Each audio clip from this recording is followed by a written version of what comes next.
Hello बच्चों, MA final sociology की class में आप सभी का स्वागत है। एमए फाइनल सोशियोलॉजी में हम चौथा पेपर पढ़ रहे थे, राजनीतिक समाजशास्त्र। पिछले क्लास में हमने राजनीतिक व्यवस्था के बारे में पढ़ा था, राजनीतिक व्यवस्था का अर्थ, परिभाषा और विशेषताएं। आज हम पढ़ेंगे राजनीतिक व्यवस्था के प्रकार। प्रत्येक देश और काल में राजनीतिक व्यवस्थाएं सार्वभौमिक रूप में नहीं होती है। इनमें कई प्रकार से असमानताएं पाई जाती है ना। तो राजनीतिक व्यवस्था कितने प्रकार की होती है? असमानताएं यानी राजनीतिक व्यवस्था अनेक प्रकारों की होती है, इससे स्पष्ट होता है। तो राजनीतिक व्यवस्था कितने प्रकार की होती है, ये मैं आपको विभिन्न विद्वानों ने कुछ वर्गीकरण प्रस्तुत किए हैं, उसके माध्यम से बताती हूँ। तो कुछ विद्वानों ने राजनीतिक व्यवस्थाओं के वर्गीकरण प्रस्तुत किए हैं। तो वर्गीकरण के जो किए हैं प्रस्तुत, कुछ आधारों पर किए हैं। पहला है पारस्परिक दृष्टिकोण के आधार पर वर्गीकरण। इस प्रकार के दृष्टिकोण पर जो वर्गीकरण आधारित है, उसमें राजनीतिक व्यवस्थाओं के वर्गीकरण का जो प्रचलन है वो अरस्तु के समय दिखाई देता था। अरस्तु के समय से पूरे मध्यकाल तक इस प्रकार की राजनीतिक व्यवस्थाओं का प्रचलन रहा। साथ ही कुछ व्यवस्थाएं वर्तमान समय में भी अभी अस्तित्व में देखी जा सकती है। इस दृष्टिकोण पर जो राजनीतिक व्यवस्थाओं के प्रकार हैं वो हैं जैसे कि राजतंत्र, कुलीन तंत्र, एकात्मक व संघीय, सभात्मक व अध्यक्षीय व्यवस्था, है ना, और अधिनायक तंत्र। ये सब पारस्परिक दृष्टिकोण पर आधारित राजनीतिक व्यवस्थाएं हैं। फिर नेक्स्ट है आधुनिक दृष्टिकोण पर आधारित वर्गीकरण। आधुनिक धारणा के अनुसार कुछ विद्वानों ने नए प्रकार के वर्गीकरण प्रस्तुत किए हैं, जैसे कि मैक्स वेबर का वर्गीकरण बताती हूँ आपको। मैक्स वेबर ने राजनीतिक व्यवस्था का वर्गीकरण केवल औचित्यपूर्ण राजनीतिक व्यवस्थाओं के संदर्भ में ही प्रस्तुत किया है। इनके अनुसार ये दो प्रकार से है। पहला है औचित्यपूर्ण परंपरावादी राजनीतिक व्यवस्था। इसका मतलब है कि किसी भी राजनीतिक व्यवस्था के संदर्भ में उसके अंतर्गत या अधीन रहने वाले नागरिक, यानी कोई भी राजनीतिक व्यवस्था के अंतर्गत या राजनीतिक व्यवस्था के अधीन रहने वाले नागरिक उस व्यवस्था के नियमों और निर्देशों का पालन इसलिए करते हैं क्योंकि उनका ये वैधानिक कर्तव्य है या अधिकार है। तो ऐसी व्यवस्था को ही औचित्यपूर्ण राजनीतिक व्यवस्था कहा जाता है। कहने का मतलब है कि जब किसी व्यवस्था के द्वारा बनाए हुए नियमों और निर्देशों का पालन उस व्यवस्था के अधीन रहने वाले लोग इसलिए करते हो कि ये उनका वैधानिक कर्तव्य और अधिकार है, तो ऐसी व्यवस्था को औचित्यपूर्ण राजनीतिक व्यवस्था कहा जाता है। इस प्रकार की व्यवस्था में शासक वर्ग एवं अधिकारियों के नियम, विधियों तथा आदेश व निर्देश मान्य सामाजिक परंपराओं पर आधारित होते हैं। उदाहरण के लिए इंग्लैंड को इस प्रकार की व्यवस्था का उदाहरण कहा जा सकता है। फिर नेक्स्ट है औचित्यपूर्ण करिश्मावादी राजनीतिक व्यवस्था। मैक्स वेबर ने इस प्रकार की राजनीतिक व्यवस्था में ये बताया है कि सत्ताधारियों द्वारा निर्मित विधियों व उनके निर्देशों का पालन, इस प्रकार की व्यवस्था में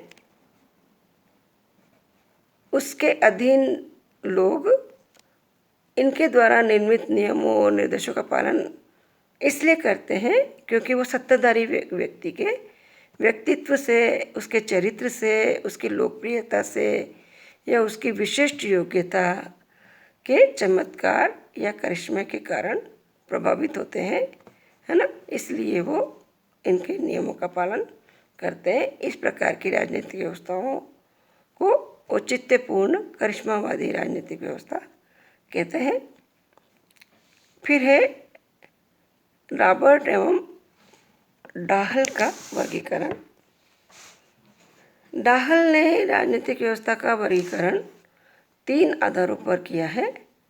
पहला है शासन व उसके अधीनस्थों की शक्ति के औचित्य की मान्यता की स्थिति की मान्यता के आधार पर, यानी कि शासक व उसके अधीनस्थों की शक्ति के औचित्य की मान्यता के आधार पर, यानी कि इसमें इसने 2 प्रकार से बताया है कि औचित्यपूर्ण राजनीतिक व्यवस्था और आततायी राजनीतिक व्यवस्था। औचित्यपूर्ण राजनीतिक व्यवस्था क्या है? शासक, शासन व उसके कर्णधारों की शक्ति की मान्यता इस कारण होती है कि उसे लोग औचित्यपूर्ण मानते हैं, यानी उद्देश्यपूर्ण मानते हैं। और आततायी राजनीतिक व्यवस्था क्या है? इनके अनुसार इस राजनीतिक व्यवस्था में उसके अधीन रहने वाले लोग शासन व सत्ताधारियों की मान्यता उसके भय और आतंक के कारण करते हैं, यानी शासक और सत्ताधारी लोगों के द्वारा जो नियम बनाए जाते हैं उनका पालन उसके भय के कारण करते हैं। ऐसी व्यवस्था को आततायी राजनीतिक व्यवस्था कहते हैं। दूसरा आधार है इनका संख्या के आधार पर वर्गीकरण। राजनीतिक निर्णयों का प्रभाव राजनीतिक व्यवस्था के निर्णयों को प्रभावित कर सकता है। ऐसे व्यक्तियों की संख्या एक से अधिक या बहुत ज़्यादा हो सकती है तथा इस आधार पर भी राजनीतिक व्यवस्थाएं अलग प्रकार की होती है। तीसरा आधार है इनका व्यवस्थाओं की संख्या व उन्हें प्राप्त स्वायत्तता के आधार पर। इस प्रकार की राजनीतिक व्यवस्थाओं में भी डाहल ने 2 प्रकार से विभाजित किया है। पहला बहुलवादी व्यवस्था और नेक्स्ट है एकात्मक व्यवस्था। बहुलवादी व्यवस्था क्या होती है? जिन राजनीतिक व्यवस्थाओं में उपव्यवस्थाओं की संख्या अधिक हो और उन्हें प्राप्त स्वायत्तता की मात्रा अधिक होती है उसे बहुलवादी राजनीतिक व्यवस्था कहते हैं। एकात्मक राजनीतिक व्यवस्था क्या होती है? जिन राजनीतिक व्यवस्थाओं में उपव्यवस्थाओं की संख्या कम होती हो और उन्हें प्राप्त स्वायत्तता भी कम हो, तो ऐसी व्यवस्था को एकात्मक व्यवस्था कहते हैं। यानी कि बहुलवादी में राजनीतिक व्यवस्थाओं में उपव्यवस्थाओं की संख्या अधिक होती है और उनको स्वायत्तता की मात्रा भी अधिक प्राप्त होती है, वो बहुलवादी होती है। और एकात्मकता में इन उपव्यवस्थाओं की संख्या कम होती है और उनको प्राप्त स्वायत्तता भी कम होती है, ये एकात्मक व्यवस्था कही जाती है। इन वर्गीकरणों के अलावा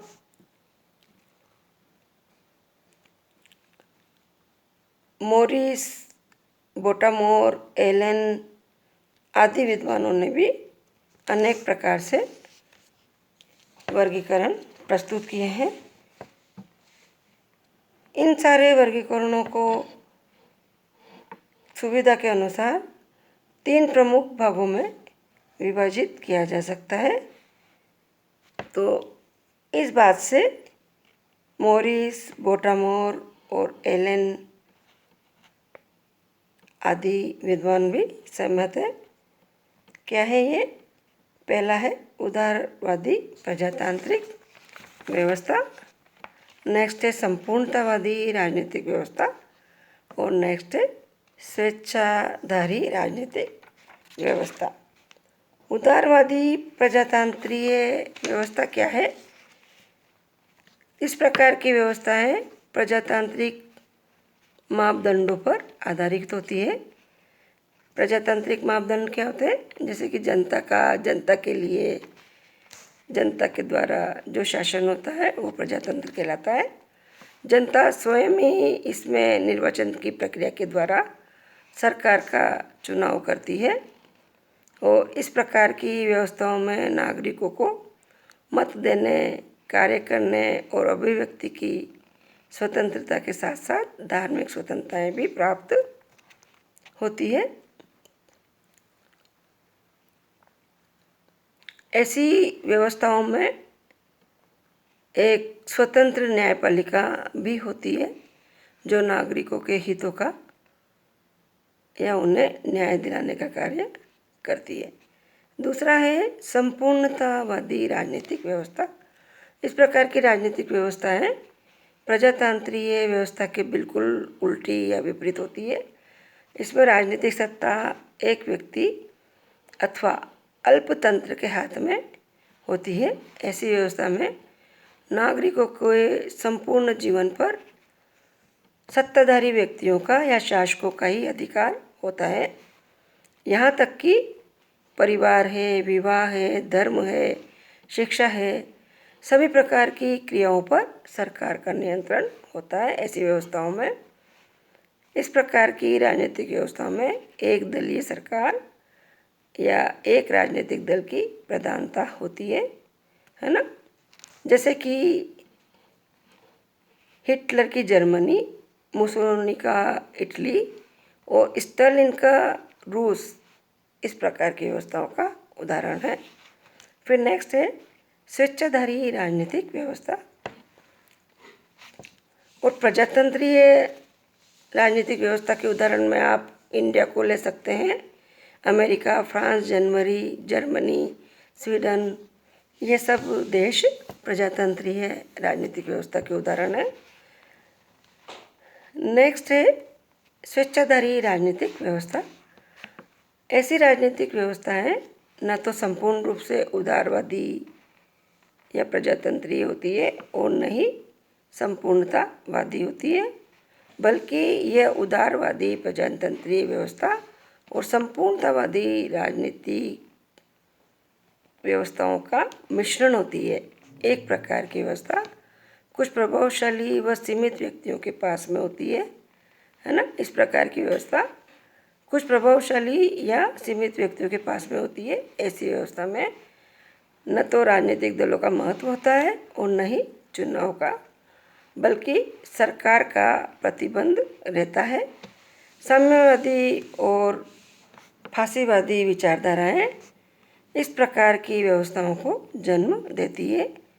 यानी कि ये कहें कि इस प्रकार की व्यवस्थाओं में एक गुट का तथा संभ्रांत जनों का सर्वाधिकार रहता है। युद्ध व आपातकाल आदि के समय में ऐसी व्यवस्था को सेना द्वारा प्राप्त किया जाता है। ऐसी व्यवस्था में जनसंपर्क के माध्यम तथा न्यायपालिका पर सरकार का ही नियंत्रण रहता है ना।